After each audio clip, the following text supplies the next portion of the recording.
mohon maaf, tanpa kita menjelekkan jika ternyata itu ada pada agama lain. Misalnya ada agama yang meyakini adanya itu semuanya urusan mereka. Oh, Tuhannya pun juga yang mereka yakini berbeda kok dengan Tuhan yang kita yakini. Kita tanpa mencaci, cuman kita membenari akidahnya orang yang mengaku bahasanya Tuhan yang Allah, Nabi Muhammad SAW. Ada rambu-rambu di sini. Kami berharap anak-anak cuma menjelaskan ini dengan jelentreh dan jelas supaya jadi rambu-rambu di dalam berkeyakinan, supaya kita tidak punya prasangka buruk kepada tetangga dan sebagainya. Kalau ada dibilang bah murahnya gentayangan itu sakit hati, berarti bahnya di neraka, kan begitu ya. Nah ini kan gak enak. Jadi kadang-kadang kita tidak sadar dengan keyakinan-keyakinan yang salah menyakiti hatinya orang. Sementara selagi di ahli la ilaha illallah, kita khusnul. Semoga waktu sakaratul maut dengan sakitnya sakaratul maut sudah diampuni Allah, selesai. Yang kedua, sesuatu yang kita yakini tapi masih mungkin ada perbedaan dalam meyakininya. Itu furu'ul akidah. Ada orang meyakini, Anda boleh tidak yakin, karena itu bukan usul akidah, bukan pokok akidah. Saya yakin, orang lain berbeda. Nanti akan kita beri contohnya. Itu ya. Berita akan tapi bukan dibawa oleh orang yang banyak. Yang cerita 2 orang. Benar toh? Saya percaya dengan dia. Tapi orang lain belum percaya, karena orang lain pernah dibohongi sama orang ini. Misalnya ada orang beritakan kepada Anda, dan dia jujur kepada Anda, nggak berani bohong kepada Anda. Maka omongannya benar, dan Anda percaya pada dia. Cuma dia di luar pernah bohong, lalu memberitahu kepada yang lainnya. Yang lainnya nggak percaya, dia berbohong. Berarti saya percaya, saya yakin, orang lain tidak percaya. Bisa jadi sebanyak itu. Nanti gambaran seperti itu di dalam pemahaman akidah. Kemudian, penjelasannya begini. Sesuatu yang kita yakini, ini masalah. Sesuatu yang kita yakini masalah pembagian dalil. Sesuatu yang pertama, saya ingat, sesuatu yang kita yakini dan tidak boleh ada perbedaan dalam meyakininya. Ini bukan 3, ini salah. Sudah di-setting ulang ya. Ini satu penjelasan. Sesuatu yang kita yakini dan orang lain tidak boleh berbeda. Maka ini adalah berita yang datang kepada Anda. Dan berita itu adalah berita yang bahasa agamanya namanya mutawatir. Mutawatir adalah dibawa oleh sekelompok orang yang jumlahnya banyak, yang mungkin, yang mustahil mereka bersepakat untuk berbohong. Gak mungkin ada orang di sumber itu aman-aman saja, gak ada gempa, gak ada apa.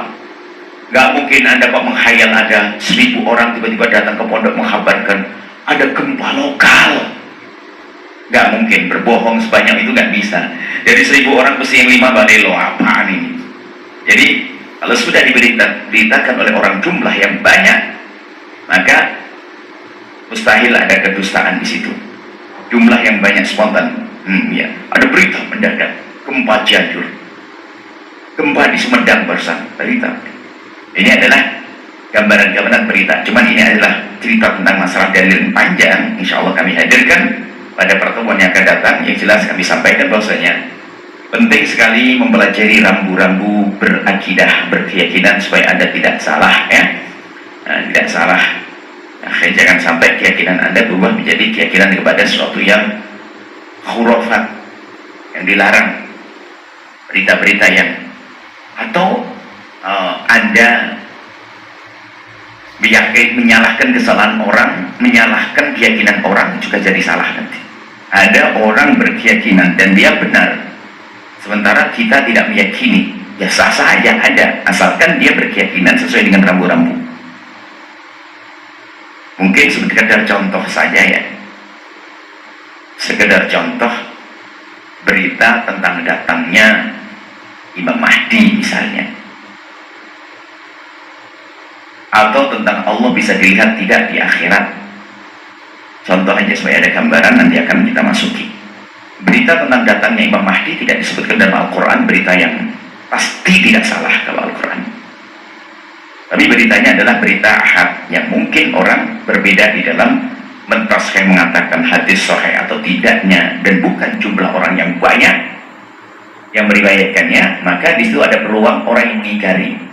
Maka kita ahli sunnah wal jamaah meyakini akan adanya Imam Mahdi. Cuman jika saat ada orang mengingkari Imam Mahdi, jangan dikatakan mereka kafir, karena ini bukan usul akidah tapi furu'ul akidah. Melihat Allah juga demikian. Kita ahli sunnah wal jamaah mengatakan bahasanya Allah bisa dilihat di surga oleh ahli iman. Wujuh yawmaidin nadhirah ila rabbiha nadhirah. Nadhirah itu melihat. Menurut kita nanti ada kaum Mu'tazilah tidak kita katakan kafir di saat melihat mengatakan Allah tidak bisa dilihat. Karena mereka memaknai nadhirah adalah bukan melihat, tapi menanti dengan takwilan-takwilan mereka yang panjang dan lebar sesuai dengan kajian ilmiah yang mereka temui. Maka ada yang orang meyakini beda dengan keyakinan kita, tapi tidak saling mengkafirkan. Nanti ada rambu-rambunya. Maka di sini bahaya juga, ada sekelompok orang yang salah di dalam berpegang sehingga dikit-dikit kafir. Kita ini gampang dikafirkan oleh orang yang ini salah. Makanya bahayanya dua kutub ekstrim. Yang satu banyak keyakinan-keyakinan yang aneh-aneh, khurafat-khurafat. Yang satu gampang mengkafirkan. Nah ini problem. Yang satu gampang mengkafirkan. Orang boleh berbeda menjadi tidak boleh berbeda. Dikit-dikit kafir-kafir, ini ekstrim. Dikit-dikit keyakinan khurafat yang gak percaya dengan ini adalah kafir, juga salah.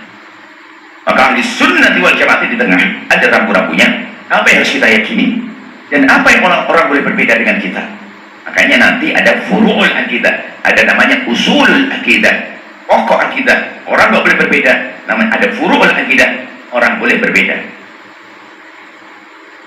Iman kepada Allah nggak ada perbedaan, usul akidah. Iman kepada Nabi, usul akidah. Iman kepada jembatan, iman kepada mizan timbangan nanti di akhirat adalah karena disebutkan dalam Al-Quran. Cuma bentuk timbangannya kayak apa sih? Itu furu', orang boleh berbeda. Apakah timbangan di akhirat nanti jumlahnya yang baik ke atas? Nah, kalau di bawahnya yang berat kan ke bawah ya. Nah, ini kan tidak ada keterangan yang pasti. Maka semuanya mereka-reka ada berdasarkan riwayat-riwayat yang datang. Oh, kalau timbangan di akhirat nanti sama ada dua begini, cuma amal baik itu jumlahnya ke atas. Nah, ini kan orang boleh berbeda, tapi kita tidak boleh meyakini, tidak boleh berkeyakinan bahwa timbangan tidak ada. Karena timbangan disebutkan di dalam Al-Quran. Nah, seperti itu nanti akan kami hadirkan rinci satu demi satu. Paling tidak ini ada rambu-rambunya. Jadi memang jumlah yang panjang. Ini ada muqaddimahnya. Sebetulnya intinya di dalam kitab ini ada di muqaddimahnya. Setelah itu praktek atas muqaddimah rambu-rambu.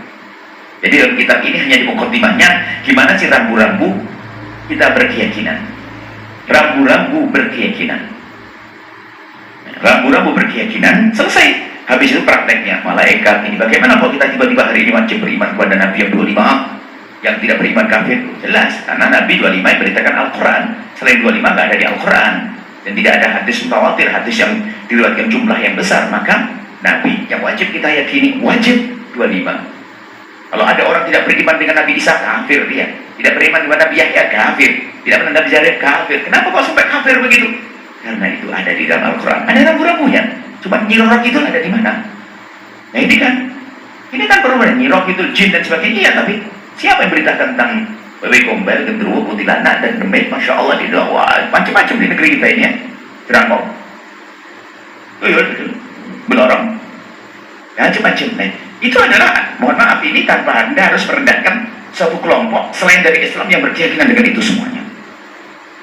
Kita hanya bicara di keluarga kaum muslim. Maka kami sampaikan kepada saudara-saudara kami yang di luar Islam, seperti halnya di saat Anda mendiskusikan tentang keimanan Anda, lalu menyinggung, membawa agama kami, lalu Anda menyalahkan kami pun tidak boleh marah, karena dalam irama diskusi Anda dengan saudara-saudara Anda.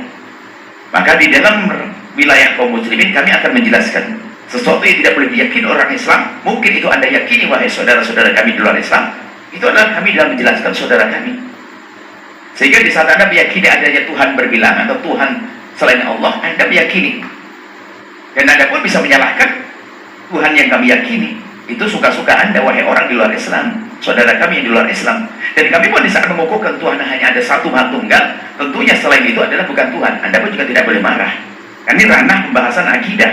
Jangan sampai pembahasan begini lalu diangkat menjadi rasisme kemudian macam-macam. Oh tidak. Yang nggak boleh adalah saya mencaci, wah Tuhan ini adalah gini-gini, Tuhan ini nggak boleh. La tasubul ladina yad'una min dunillahi. Tidak boleh kita mencaci orang yang berkeyakinan agama lain dan sebagainya, meyakini ada Tuhan selalu. Nggak boleh kita caci, tidak boleh kita Allah. Tapi harus ini dalam rangka menjelaskan ada rambu-rambu saja, rambu-rambu untuk ahli Islam, ahli iman. Dan ini penting sekali supaya tidak salah berkeyakinan. Baik, kita langsung kepada kitab At-Targhib wa Tarhib. Kita sudah masuk kepada bab baru, bab At-Targhib fi luzumil masajid wal julusi fiha. Bab tentang himbauan untuk kita bisa luzum, itu menekuni, terus menerus, memperbanyak, mungkin bahasanya seperti itu, untuk tinggal di masjid al-masajid wal julus fiha, dan duduk di sana. Tapi nanti ada rambu-rambunya, duduk-duduk, dagang juga nggak boleh. Jangan duduk-duduk, hanya duduk-duduk, ngobrol aja, bukan. Nanti wah, yang penting kita duduk di masjid, pindah deh nongkrongnya daripada di gardu, di masjid saja. Ya, ada rambunya, ada aturannya. An Abi Hurairah, dari Abi Hurairah radhiyallahu taala anhu, qala, beliau berkata, sami'tu Rasulullah, aku mendengar baginda Nabi Muhammad sallallahu alaihi wasallam yaqul, bersabda, sab'atun yudhilluhumullahu yawma la dhilla illa dhilluh. Baginda Nabi menghabarkan bahwa ada 7 kelompok orang yang nanti di akhirat, di padang mahsyar yang dahsyat menakutkan, dikatakan matahari sangat dekat dan panasnya tidak kira-kira. Tidak ada tempat singgah untuk minum, tidak ada tempat singgah untuk berlindung dari teriknya. Tidak ada batas, tidak ada tapal batas. Bumi sudah dirubah oleh Allah menjadi hamparan yang putih, sehingga orang tidak tahu dari mana dan akan kemana, sebab sana dan sini semuanya sama. Bayangkan kebingungannya kayak apa. Dan di situ berwaktu 50.000 tahun lebih. Jadi bukan hanya sekedar sepintas, kita kan hanya berapa puluh tahun ya. Berapa ibu umurnya? 100? Cukup? Cukup 100. Yakin? 100 ditutup? Kita ini masih pengen lebih panjang lagi. 102, 103, semoga panjang umur, sehat dalam taat kepada Allah.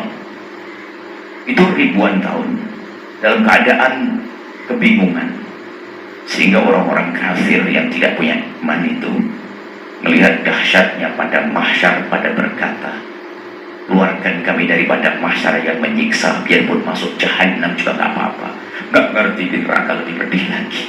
Artinya menunjukkan begitu panasnya keadaan di situ, begitu mengerikannya. Akan tapi dalam keadaan yang seperti itu ada beberapa kelompok orang-orang istimewa yang baginda Nabi kabarkan, dan semoga itu adalah kita. Makanya ambil bagaimana kira kita sab'atun, 7 kelompok orang. Yudhilluhumullah, Allah akan beri perlindungan, dipayungin sehingga panas itu sudah tidak akan terasa bagi dia. Yudhilluhumullah yawma la dhilla illa dhilluh, bisa tidak ada lagi perlindungan kecuali dari Allah. Nggak ada. Anda mau siap payung, nggak ada payung.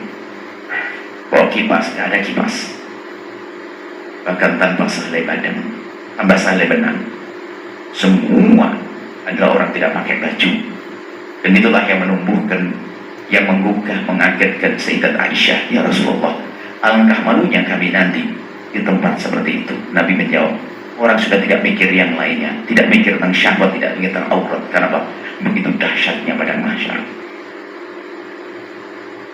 Baik, ternyata ada 7 kelompok orang yang Allah beri perlindungan di saat tidak ada lagi perlindungan kecuali dari Allah. Di antaranya adalah Al-Imamul Adil. Kabar gembira bagi orang yang dipilih untuk menjadi pemimpin, baik kelas negara atau kelas kampung atau kelas keluarga. Seorang bapak adil kepada anak-anaknya. Oh, ini ada hitungannya dong.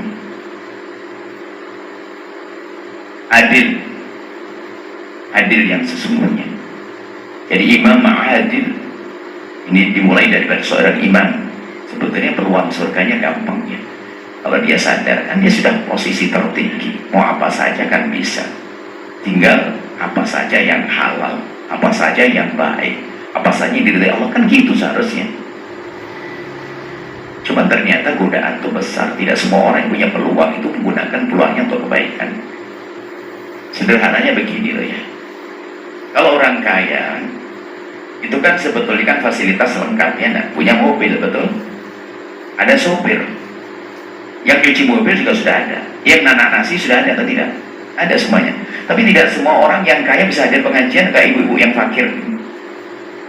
Yang fakir padahal tadi pagi sudah menanak nasi sendiri, nyapu bersihin rumah bisa. Ya kan? Mestinya orang kaya jauh lebih bisa dong. Karena apa? Dia nggak perlu menanak nasi, nggak perlu mencuci baju.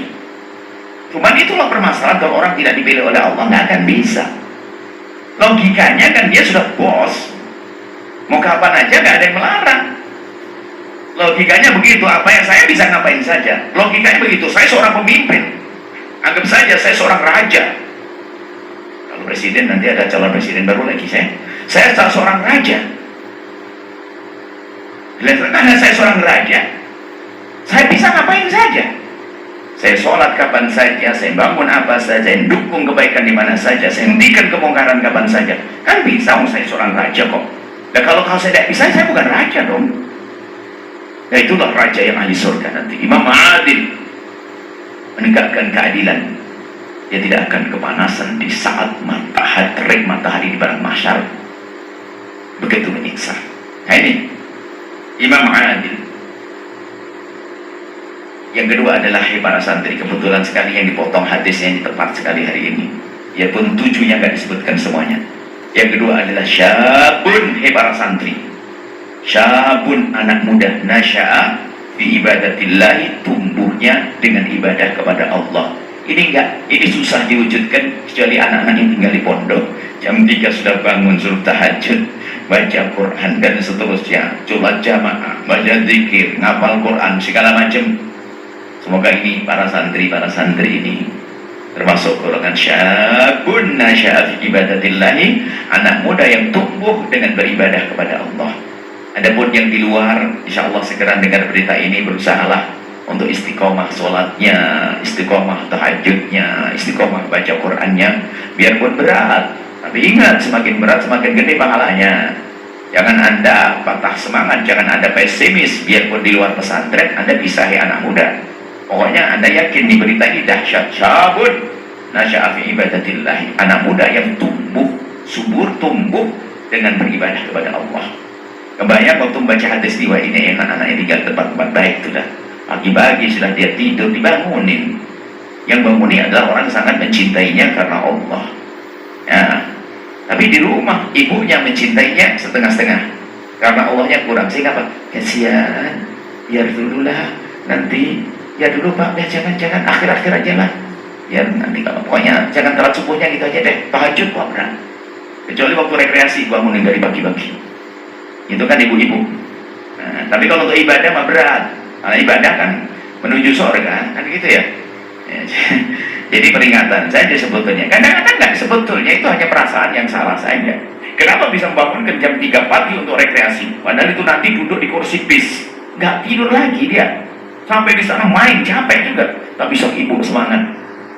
Tapi giliran untuk mengajak sholat tahajud, baca Al-Quran berat ya. Kan tapi di tempat yang mulia, anak-anak bisa menjadi syabun nasya'a fi ibadatillahi, anak muda yang tumbuh beribadah kepada Allah. Wahai anak-anakku semuanya, para santri dimanapun kalian berada, di pondok manapun kalian tinggal, kepada guru siapapun kalian belajar, hidupmu ternyata hidup yang disebutkan oleh baginda Nabi, tumbuh beribadah kepada Allah Subhanahu wa ta'ala. Adapun yang di luar pesantren, semoga Allah menjaga mereka tetap menjadi orang-orang baik, orang yang syabun nasya'a fi ibadah, untuk anak mudanya. Kemudian yang ketiga adalah rajulun qalbuhu mu'allakun bil masajid. Yang kedua adalah, yang ketiga adalah seorang laki-laki yang hatinya mu'allakun, terikat bil masajid, dengan masjid. Ta'bir Nabawi, ungkapan Nabi, bukan jasadnya, tapi dimulai dari hatinya dulu dong. Jasadnya subhanallah, suatu ketika semoga Allah mengampuni, semoga Allah mengampuni, Allah menampakkan kepada kami, akhirnya kami sedih mengingatkan. Bisa jadi hal yang demikian itu banyak terjadi di tempat-tempat yang selama ini kita duga baik. Suatu ketika kami kan pengajian di sebuah masjid, Allah membuat kami pengen ke toilet. di tengah pengajian. Bayangkan. Kebetulan sama yang pengurus masjid diantarkan lewat satu tempat lorong, itu ada kamar-kamarnya, kamar-kamar marbot masjid.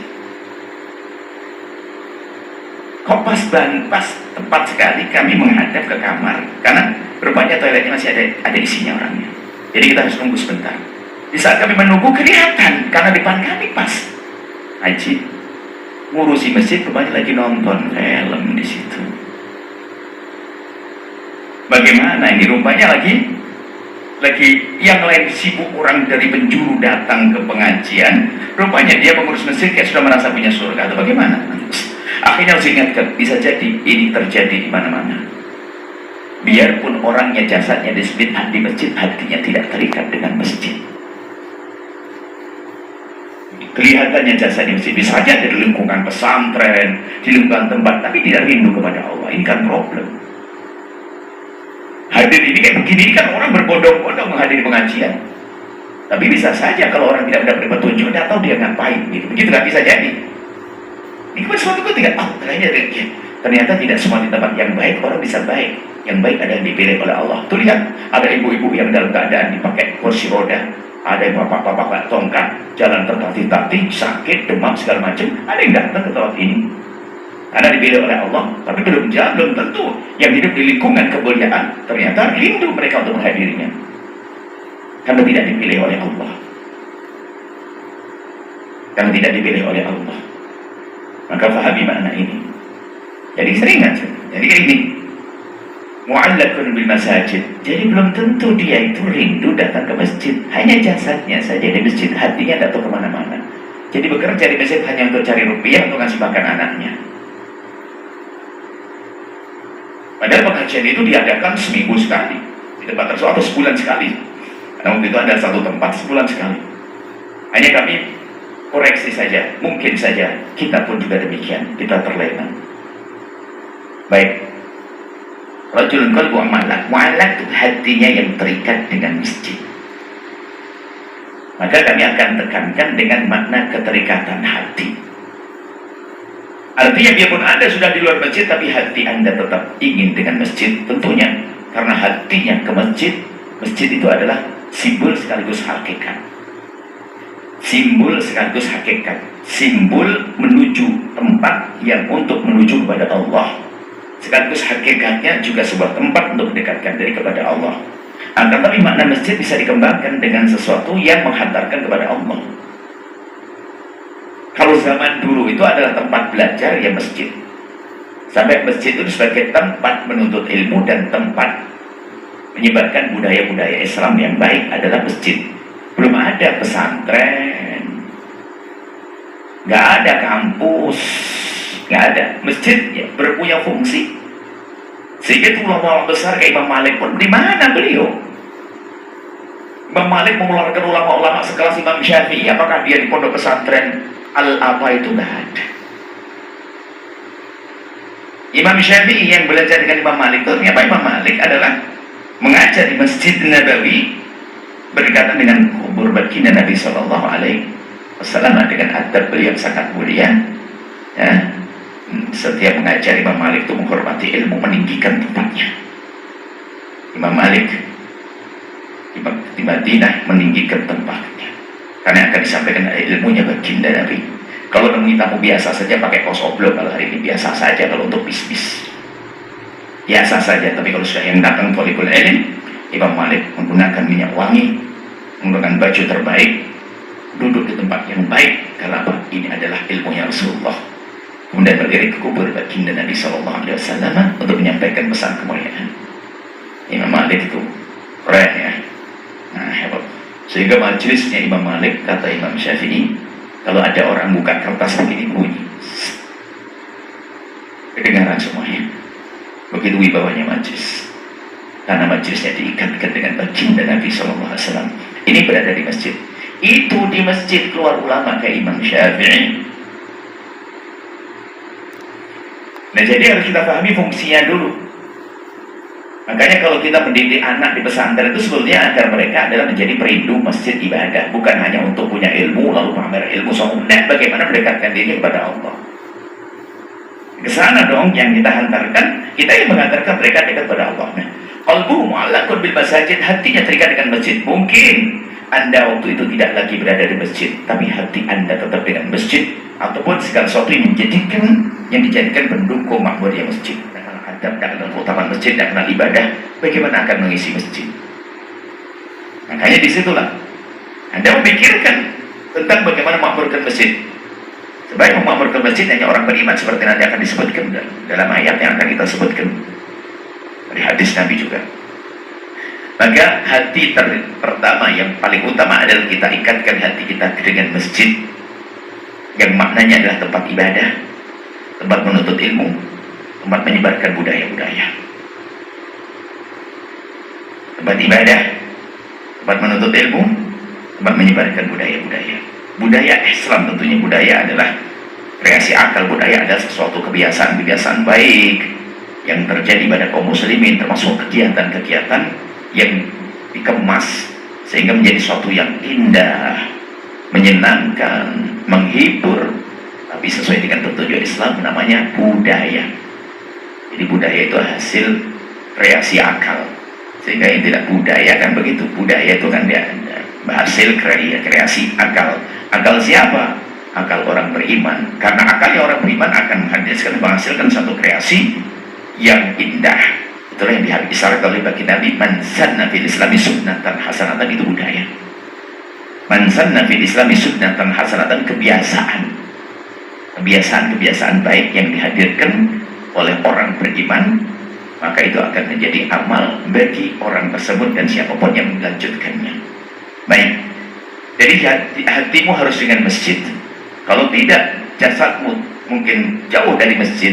Ada suatu ketika ada orang bekerja, saya tempatnya jauh dari masjid, tapi hatimu harus tetap dengan masjid. Kau kirim rezeki untuk bangun masjid, makmur ke masjid, dan pendukung masjid. Maka pendukung masjidnya adalah bermacam-macam, termasuk hari ini adalah pondok pesantren, madrasah diniyah, tempat-tempat belajar itu. Sebab kalau mereka semua belajar di masjid, gak akan mampu. Masjid, mana ada masjid bisa menampung 5.000 orang? Hanya masjid besar saja di kota sana. Selebihnya adalah tidak. Makanya perlu terpisah supaya belajar serius, khusus untuk masjid nanti setelah itu. Baik, qalbuhu mu'allaqun bil masajid, hatinya yang terikat dengan masjid. Maka tanyakan dirimu sendiri, bagaimana hatimu dengan masjid, dengan pendukung masjid. Dan ini yang kami serukan setelah itu nanti masalah menuntut ilmu, karena sebetulnya kita kembangkan di masjid itu. Kenapa kok seperti itu? Karena ada gambaran baginda Nabi waktu keluar dari rumah beliau, karena rumah beliau itu nempel dengan masjid. Rumah beliau nempel dengan masjid. Bahkan saat beliau wafat ada di rumah beliau, di rumah Sayyidah Aisyah. Dan seorang Nabi kalau meninggal akan dikubur di tempat meninggalnya, sehingga dijadikanlah ada kamar tidur, ada kamar menemui tamu. Disitulah baginda Nabi wafat. Selain di kamar ghurfa itu adalah ada kamar tidur, ada kamar tempat menemui tamu. Waktu itu baginda Nabi sudah sakit, sehingga tidak di dalam, tapi di luar kamar, masih di rumah Siti Aisyah, sehingga Nabi bisa banyak menemui tamu. Disitulah Nabi wafat, dan disitulah Nabi dikubur, yang sekarang diliputi dengan masjid. Sehingga rumah baginda Nabi, rumah Siti Aisyah, yang digunakan untuk mengubur jasad mulia baginda Nabi SAW, ya di situ. Nah ini baginda Nabi di situ. Waktu Nabi keluar dari rumahnya, waktu Nabi hidup, itu melihat dua kelompok manusia di masjid. Ini ada orang berzikir, ajib. Memang tempat berzikir masjid, bukan untuk dagang, bukan untuk selain itu. Sampai suatu ketika ada orang melakukan suatu kegiatan masjid, Nabi mengatakan masjid ini dibangun untuk zikir, menyebut nama Allah, melakukan sholat dan ibadah, bukan untuk selain itu, bukan untuk mengumumkan barang dagangannya. Sampai Nabi mendoakan barang siapa mencari barang-barang, nanti akan disebutkan mencari barang di masjid, Nabi mendoakan semoga tidak ditemukan. Kalau orang dagang di masjid, Nabi mendoakan semoga tidak beruntung, karena ini bukan tempat untuk berdagang. Di sebelahnya ada orang berkumpul belajar. Nabi menyanjung, ini bagus, dan memang masjid untuk itu, untuk beri. berzikir, beribadah, dan untuk menuntut ilmu. Tapi Nabi kemudian mengatakan, bersabda, aku lebih senang dengan penuntut ilmu, karena itulah yang akan membawa ilmu baginda Nabi dari masa ke masa. Nabi mengatakan, aku lebih senang dengan ini. Maka esensinya ini, hakikatnya, maknanya ini harus kita pahami bahwa ternyata sangat penting kita peduli dengan orang yang menuntut ilmu. Dan itulah yang dipahami oleh imam-imam besar yang sukses di dalam mendidik kader-kader handal. Imam madhab itu banyak. Orang-orang mujtahid mutlak sekelas Imam Syafi'i, Imam Malik itu banyak. Akan tapi yang punya ide cemerlang membuat kader-kader penerus adalah yang abadi ilmunya sampai hari ini. Imam Malik punya murid-murid dahsyat, ulama-ulama besar, termasuk di antara muridnya adalah Imam Syafi'i sendiri. Imam Syafi'i mengkader orang-orang handal, orang-orang hebat, luar murid-murid, termasuk Imam Ahmad sendiri muridnya. Nah, ini begitulah, sehingga membuat satu pendidikan khusus ini adalah untuk mengabadikan ilmunya Rasulullah SAW. Maka bersama ini juga kita ingin amal kita panjang kisahnya dengan yang kami serukan selama ini. Ayo kita besarkan lembaga atau pendidikan pondok pesantren yang disitulah anak kita belajar bagaimana untuk menghidupkan masjid, bagaimana menjaga akhlak, menjaga iman dan seterusnya. Itu kami serukan. Dan sebetulnya itu tidak lain adalah untuk mengantarkan mereka agar kenal Allah. Masjid adalah tempat sujud. Masjid secara bahasa adalah tempat sujud. Masjid adalah termasuk dalam bahasa adalah masjid, maknanya juga masjid, maghrib, makhrab itu. Jadi itu. Nah, dari itu, ayo kita peduli dengan masjid dan pendukung-pendukungnya. Ada sebagian orang yang hanya sibuk membangun masjid saja, karena yang dihafal hanya hadis man bana lillahi masjidan, seperti hadis yang lalu. Sementara siapa yang bakal mengisi masjid tidak pernah dipertimbangkan, tidak pernah diperhitungkan. Sementara kalau kita mendidik para penuntut ilmu, lihat sebanyak ilmu, sebanyak anak yang belajar, ibadah mereka, dakwah mereka, itu akan menjadi pahala mengalir untuk kita. Jadi mari kita menjadikan orang-orang yang hatinya terikat dengan masjid. Ini qalbuhu mu'allaqan bil masajid. Ini. Kemudian hadis selanjutnya. Al-haditha sengaja tidak diteruskan, kalau diteruskan nanti akan keluar dari pembahasan masjid. Masih ada 4 lagi ya. Ada 4 lagi orang yang mendapatkan perlindungan dari Allah di saat tidak ada lagi perlindungan kecuali perlindungan Allah Subhanahu wa taala. Hadis yang selanjutnya adalah wa an Abi Sa'id Al-Khudri. Dari Abi Sa'id Al-Khudri radhiyallahu taala anhu qala, beliau berkata, "Idza ra'aitumur rajula ya'tadul masajidah." Kalau engkau melihat satu orang dan dia ya'tadul masajidah, membiasakan atau biasa mundar-mandir di masjid. Mundar-mandir ya tentu ya orang harus paham, jangan hanya mundar-mandir tok. Langsung dia punya jadwal, saya pagi ke masjid nongkrong, boleh nggak begitu? Ya ibadah dong. Makanya nanti gara-gara dengan hadis ini dipahami sudahlah, mundar-mandir masjid sudahlah. Saya pagi istri saya mengamalkan hadis ini, ngapain ke masjid sebentar, nongkrong pulang tiap hari. Oh biasanya nongkrong di masjid, bukan begitu. Tentunya beribadah. Fashhadu lahu bil imani, saksikan bahasanya mereka adalah orang-orang yang punya iman. Kalau Allah Azza wa Jalla, Allah Subhanahu wa taala yang maha mulia dan maha agung berfirman, "Innama ya'muru masajidallahi man amana billah." Nah berarti bukan duduk kan, ya'muru, memakmurkan masjid. Bagaimana memakmurkan masjid? Ya sesuai dengan fungsi masjid dong. Masjid untuk menuntut ilmu, masjid untuk beribadah. Pada zaman Nabi adalah untuk menyampaikan, Nabi menyampaikan pesan-pesan, hadis-hadis di masjid.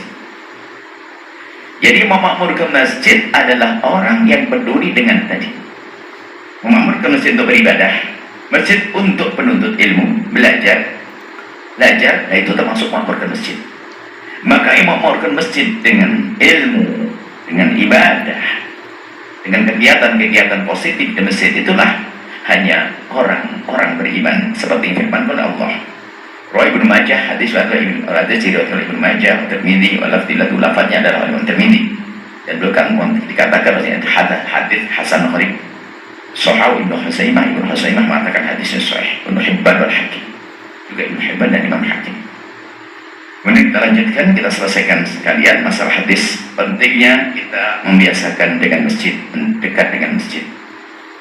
Wa Nabi Hurairah, dari Abi Hurairah radhiyallahu taala anhu, an Nabi, dari baginda Nabi Muhammad SAW, qala, beliau bersabda, ma tawattana, barang siapa yang memantapkan, tawattan itu dari mautin tempat untuk tinggal. Tawattan itu kan negeri, tempat tinggal. Tawattan ar-rajul masajid, barang siapa orang yang biasakan tinggal, jadi begitu, memperbanyak tinggal. Tawattana, menjadikan masjid itu waton bagi dia. Masjid menjadi kebiasaan untuk tinggal, duduknya dia. Tapi untuk apa ini? Lissolati, sholat. Orang yang banyak tinggal di masjid melakukan sholat, berzikri dan zikir, illa tabashbashallahu ta'ala, kecuali Allah bergembira, senang. Kama tabashbashu, kama yatabashbashu ahlul ghaibi bi ghaibihim idza qadima alaihim. Seperti gembira, girang, riang, senangnya seorang yang punya keluarga yang pergi. Jadi gini, Anda sebuah keluarga terdiri dari istri, anak-anak 5, masya Allah. Rindu ayahnya datang baru kerja, insya Allah besok datang ayahnya. Sudah lama 1 tahun tidak pulang, ada berita besok mau datang. Girangnya kayak apa? Semuanya disiapkan anak-anak buat kejutan buat ayahnya, gini-gini. Itu namanya yatabashbashun. Jadi bukan sekedar gembira, akan tapi ada reaksi positif, reaksi. Ada perilaku yang dilakukan di saat bersama kegembiraan, itu manusia. Cuman ini adalah bukan Allah yatabashbash. Bagaimana Allah gembira? Ya, kalau dinisbatkan kegembiraan kepada Allah, jangan disamakan dengan manusia. Kalau gembira kita karena Anda didahului oleh kesedihan. Waktu pergi kan sedih, suamiku pergi, kemudian setelah kurang tabashbash, perempuan itu jadi gembira. Kalau Allah tidak begitu, maka kalau segala sesuatu yang biasa dinisbatkan kepada manusia, ya tabashbash ini, atau tertawa, gembira, senang, dinisbatkan kepada manusia, biasa dinisbatkan kepada manusia. Kalau dinisbatkan kepada Allah, tentunya tidak sama dong. Sehingga kalau Allah tabashbashnya Allah itu apa? Ya Allah ridho. Itu loh, Allah ridho benar sama orang. Lah kalau sudah Allah ridho gimana? Ya Allah beri dong. Allah beri pahala, beri kemuliaan, mudahkan segala urusannya dan sebagainya. Nah, jangan sampai kita masuk seperti kelompok-kelompok mujassimah, musyabbihah, yang nggak mau menafsiri atau menakwili ayat-ayat atau hadis-hadis mutabashbish. Ya sudah, mutabashbish sesuai dengan pemahaman dia, ya. Sehingga ada kelompok yang sesat, terjerumus keluar dari wilayah kemuliaan, wilayah kebenaran, wilayah iman, adalah yang menyerupakan Tuhan dengan makhluknya. Kita memaknai mutabashbish di sini adalah senang ridho. Jadi seorang istri, karena kita manusia, kalau kita ridho, senang kepada suaminya datang, ya tentu apa? Efek daripada rasa senang, menyambutnya, menyiapkan makanan yang enak dan sebagainya, sesuai dengan halnya sebagai seorang makhluk. Akan tapi Allah kalau ridho kepada hambanya, ngapain? Allah kalau sudah ridho dengan hambanya, lalu bagaimana? Allah akan memberikan rahmatnya, memberikan pertolongannya, menjaganya. Itu artinya apa? Jika ada seseorang yang membiasakan dirinya di masjid dengan berzikir dan ibadah, maka Allah ridho kepadanya. Allah akan pilih dia, Allah akan berikan segala kebaikan. Sampai ini gambaran saja ya. Memang begitulah Allah sering membuat permisalan, percontohan agar kita untuk mendekatkan pemahaman kita, yaitu urusan manusia. Ini gambarnya bagi Nabi menyebutkan seperti ya tabashbashu ahlul ghaibi. Jadi gembiranya Allah, senangnya Allah itu gambarannya seperti gini loh ya. Ada satu orang yang keluarganya satu pergi, kemudian mau pulang. Ya tabashbash seperti gembiranya ahlul ghaibi, keluarga orang yang lagi bepergian. Bepergian. Bi ghaibihim, di saat pergi, idza qadima, di saat mau datang. Senang mau datang, diramaikan. Seperti itu. Jadi maksudnya di sini adalah Allah ridho dengan orang yang membiasakan dengan masjid, senang masjid, tinggal masjid, hatinya dengan masjid, membantu masjid, menghidupkan masjid. Riwayat dari Ibnu Hizamah, riwayat lain dari Ibnu Hizamah, "Ma min rajulin kana yatawattanu tawattana al-masajid." Tidak ada seorang laki-laki yang membiasakan tinggal di masjid. Masyaallah amrun, kok kemudian. Nah ini orang yang biasa tinggal di masjid, rutin di masjid, rajin di masjid, lengkap suatu ketika saghalahu amrun, ada kesibukan lain, nyambut uminya, nyambut ayahnya, ada yang sakit, ada pekerjaan yang tidak bisa ditinggalkan, mau illatun atau sakit, tuba'ada ila makana, kemudian nanti kalau sudah sembuh ya balik lagi. Illa yatabashbashu Allah ilaihi kama yatabashbashu ahlul ghaibi bi ghaibihim idza qadima. Maka Allah ridha kepada orang tersebut seperti tadi. Ridha seperti senangnya seseorang yang kehilangan salah satu anggota keluarganya, kemudian mereka kembali lagi. Maknanya apa? Itu loh, senang. Jadi Allah ridho dengan orang yang biasa di masjid, biarpun suatu ketika terputus karena kesibukan, namanya manusia. Mungkin harus bepergian, mungkin ada yang sakit, mungkin nolong orang, lalu menjadi seperti dia terputus dari masjid, kemudian kembali lagi ke masjid karena hatinya mu'allakun bil masajid, karena memang hatinya selalu dengan masjid. Maka ketahuilah Allah ridho dengan orang tersebut. Dan kita harus tahu ridho Allah adalah selesai. Kalau Allah ridho kepada kita, sudah aman. Nggak akan ada hukuman, ada siksa. Yang ada pengampunan, yang ada adalah rahmat, yang ada adalah kasih sayang dan karunia. Ini saja yang bisa kami hadirkan, dan insya Allah kita akan masuki bab berikutnya.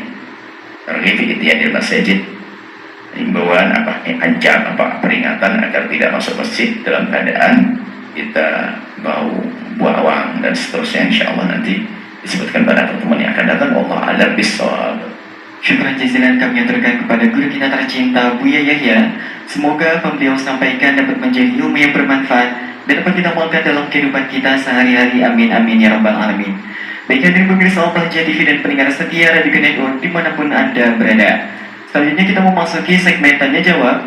Kami akan memberikan kesempatan kepada para pemirsa dan para pendengar. Bagi Anda yang ingin bertanya langsung kepada guru kita tercinta Buya Yahya, Anda dapat menghubungi nomor interaktif kami di 0823 4071 3338. Kami ulangi di 0823 4071 3338. Namun sebelumnya kami akan membacakan terlebih dahulu pertanyaan yang datangnya dari media sosial. Assalamualaikum Buya. Izin bertanya, ada berita yang mengabarkan ada seorang yang wafat saat menjadi imam. Makmum menganggap sudah langsung wafat, padahal masih bisa diupayakan penyelamatan. Tentu yang memiliki ilmunya adalah para medis. Tapi apakah boleh membatalkan sholat untuk menyelamatkan nyawa?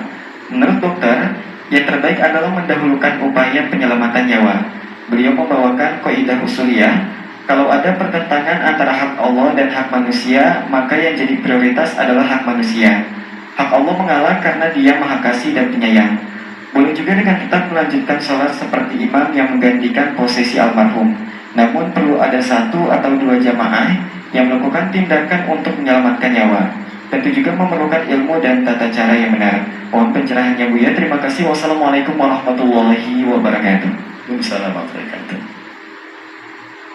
Ada yang harus dipahami tentang hubungan dengan Allah, kemudian hubungan dengan manusia. Banyak memang urusan dengan Allah itu menjadi boleh ditunda dan ditinggalkan kalau kita berurusan dengan manusia. Banyak. Begitu indahnya dengan Allah. Kalau Anda seorang suami yang punya istri sakit dan tidak, semoga sehat semuanya, saya tidak mau buat contoh. Kalau istrinya sakit, kemudian tidak ada yang menemani dan tidak nyaman kecuali dengan suaminya, maka tidak wajib sholat Jumat, hai hamba Allah. Jangan sholat. Jadi dengan manusia, dengan Allah itu pengen enak sekali, gampang sekali. Seorang anak, mungkin dia anak tersayang, ibunya itu sakitnya parah, nyamannya hanya dengan 1 anak, yang lain kayaknya Anda, kenapa? Maka dia punya uang banyak dan sudah mulai diintai, dengar orang bahasanya ada uang tunai di rumah kita. Kalau kita bawa ke masjid juga kan, wah bahaya nih, lebih bahaya lagi. Kita menjaga harta, maka security yang tidak bisa diwakilkan harus laki-laki untuk menjaga sesuatu yang terhormat. Mohon maaf, security. tentang harta. Harta kan halal, itu adalah perlu dijaga. Jika memang security itu harus menjaga harta, yang jaga harus laki-laki, tidak boleh perempuan. Karena kalau perempuan membahayakan, maka security laki-laki tidak wajib Jumatan. Tapi kalau security yang cukup satu, nggak boleh dua, yang dua dosa. Kalau perlu dua, nggak boleh tiga.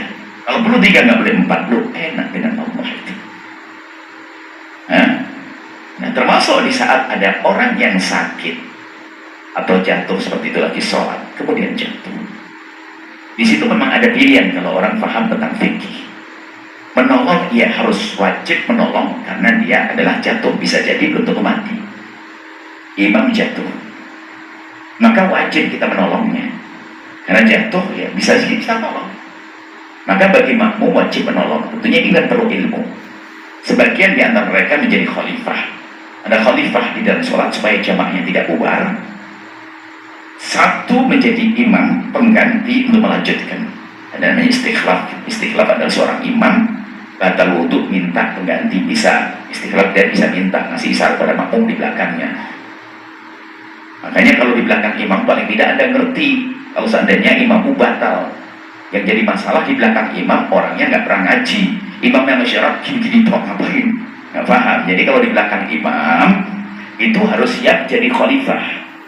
Kalau imam tiba-tiba batal, dia ngerti langsung menyelesaikan problem sholat berjamaah. Jangan nolak-nolak, ini gimana nih? Wah, batal sholatnya, ngomong ini gimana nih? Ya, jadi yang di belakang imam paling tidak, kalau Anda merasa tidak punya ilmu, jangan langsung di belakangnya, kacau nanti. Nah, sebabnya imam manusia bisa saja, mohon maaf, tiba-tiba batal wuduknya. Tidak harus sampai nunggu pingsan, enggak. Batal wuduk pun harus diganti loh, ya. Jadi, khalifah. Nah, kalau ini istikhlaf diminta oleh imam, atau imamnya pingsan, maka secara otomatis satu menggantikannya. Tapi bagaimana dengan dia? Dia harus ada yang menolong. Cuma cara menolongnya ini ada ilmunya. Dalam keadaan semacam ini, boleh saja seseorang membatalkan karena untuk kepentingan. Tapi secukupnya saja membatalkan. Kalau cukup dua, yang ketiga nggak boleh. Karena motong sholat wajib itu nggak boleh. Kecuali untuk kepentingan yang wajib juga. Ini menolong adalah wajib. Jika perlunya dua-dua yang batalin. Tapi bisa saja tanpa membatalkan. Kalau punya ilmunya. Disebut dalam bahasan fikih namanya seperti sholat fi syiddatil khauf. Jadi sholat dia tetap tidak membatalkannya tapi menolong semampunya. Sebab ada pembahasan sholat syiddatul khauf di dalam peperangan itu ternyata bukan saja peperangan. Kalau Anda lagi sholat, makanya mohon kalau punya tas banyak duitnya jangan taruh di belakang. Itu menunjukkan tidak pernah ngaji dia.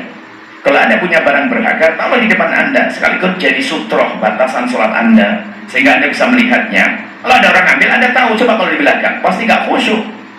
Mungkin iketan tali tasnya diinjek, giliran lepas dari injeknya, bingung, kok jangan-jangan hilang tasnya. Jadi harus ada ilmunya. Jadi barang berharga, taruh jangan taruh belakang, diambil sama orang nanti, taruh depan Anda. Mungkin orang mau lihat, kok sholat kok ngadep ke handphone, ngadep ke tas? Ya enggak, kita menghadap kepada Allah Jalla Jalaluh. Ini barang taruh di depan sebagai sutra pembatas sekalian. Kalau ada orang ambil, nah, Anda kalau dia jalan, Anda ikuti dia. Bahkan boleh namanya sholat syiddatul khauf, menjaga harta, jangan sampai harta hilang. Kalau dia berhenti. Cuman ini ilmu kan susah ya. Kalau nggak punya ilmunya, wah repot ini. Boleh ngerjain apa saja, boleh ngangkat, tapi tidak membatalkan sholatnya dan sebagainya. Kalau ternyata mati, sudah selesai lanjutkan. Cuman dia boleh memilih antara dia melakukan sholat atau melanjutkan sholat sambil menolong, atau dia memutus sholat karena untuk kepentingan. Jadi seperti itu ya. Jadi yang disampaikan oleh tadi penanya tadi betul, memang jangan dibiarkan begitu saja. Kadang-kadang, oh ini kan sholat, katanya sholat tidak boleh dibatalkan. Iya, ada saat-saat boleh dibatalkan untuk sebuah kepentingan.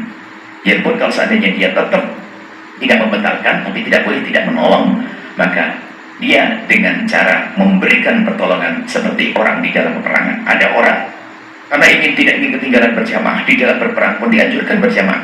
Makanya ini peringatan kepada siapapun yang lagi nganggur kok nggak mau sholat berjamaah. Ini kan aneh sekali. Sampai di dalam peperangan pun dianjurkan sholat berjamaah. Dalam peperangan sampai ada sholat berjamaah dibahas oleh para ulama. Jika musuh di depan Ka'bah di arah kiblat, jika musuh di belakang kiblat, jika berada di dalam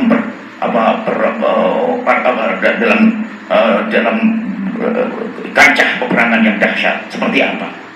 Itu kan ada semuanya, sholat jamaah tidak ditinggalkan. Nah ini yang nggak pernah kok, nggak pernah jamaah ini kayaknya nunggu perang, bagaimana jamaahnya? Nah, ini loh. Ini harus pahami mana-mana seperti ini. Nah ini, jadi tetap lanjutkan berjamaah dengan nama syiddatul khauf, karena takut kita dalam peperangan maka dia melakukan. Cuman kalau kasus tertentu, kasus seperti tadi, bisa saja dia membatalkannya, ya, membatalkannya. Pertama sebisa mungkin, kalau bisa persingkat dia mempersingkat. Jadi kalau kita ingin nolong orang sebuah hajat, kita boleh mufarokoh, sakit perut, atau nolong anak yang masya Allah nggak kayaknya bahaya sekali tapi nggak belum mendesak, Anda bisa mendahului imam, namanya mufarokoh, selesai tinggal lagi sholatnya, maksudnya yang mempercepat sholatnya sesuai dengan tumak nina dan sebagainya. Anda salam duluan baru menolong, oleh bisa, berarti Anda tidak mutus ilmu. Jadi banyak opsi. Tapi kalau sudah mendepak terkapar terus sudah jatuh begitu ya, kalau Anda menyelesaikan juga telat nanti. Langsung saja Anda bisa membatalkannya, lalu Anda menolongnya dan selesai. Kalaupun meninggal ya Anda sudah tidak punya beban karena Anda sudah menolongnya. Kalau hidup kembali Anda punya jasa baik untuk dia. Ini saja insya Allah. Jadi semuanya dengan ilmu akan mudah. Nah, harapan kami adalah yang sudah terjadi nggak usah saling menyalahkan. Mungkin yang kencang tidak mau melanjutkan, tidak mau menolong karena ingin sholat, ya mungkin selama ini sebatas itu ilmunya, jangan disalahkan juga. Kita jangan biasa nyalain dong, wah ini bodoh nih. Nah, ini memang dia nggak ngerti selama ini kan dengar sholat fardu jangan dibatalin, kan bingung dia. Dia belum ngerti caranya, walau akhirnya dia kencang begitu sampai yang meninggal bablas. Ya karena nggak ngerti, jangan disalahin dong. Kita kok kadang-kadang biasa kita ngerendahin orang, nyalain orang, dan sebagainya, bukan itu. Kalau ini maka kami pahami, kalau seandainya ada orang-orang tidak menolong, mungkin dia perbaikan dengan ilmunya, sementara yang mereka ketahui bahwa saja sholat fardu tidak boleh diputuskan begitu. Nah sampai itu kita hormati dengan ilmunya. Pokoknya tolonglah jangan biasa merendahkan orang lain dengan alasan bodoh, tidak punya ilmu dan sebagainya. Siapa yang punya ilmu sempurna? Hanya baginda Nabi. Ada kekurangan-kekurangan. Termasuk yang kami sampaikan itu ada kekurangan yang menyempurnakan orang lain nanti. Seperti itu. Jangan biasa mencaci dan mengolok. Akan tapi pandang, kenapa kok dia tidak menolongnya? Dia sholat. Dia merasa dengan Allah. Bagaimana dengan Allah kok diputus? Mungkin pemahamannya seperti itu. Ya pun sebetulnya ada peluang, Anda perkenan, Anda boleh. Tapi ingat, jangan biasa merendahkan orang sombong.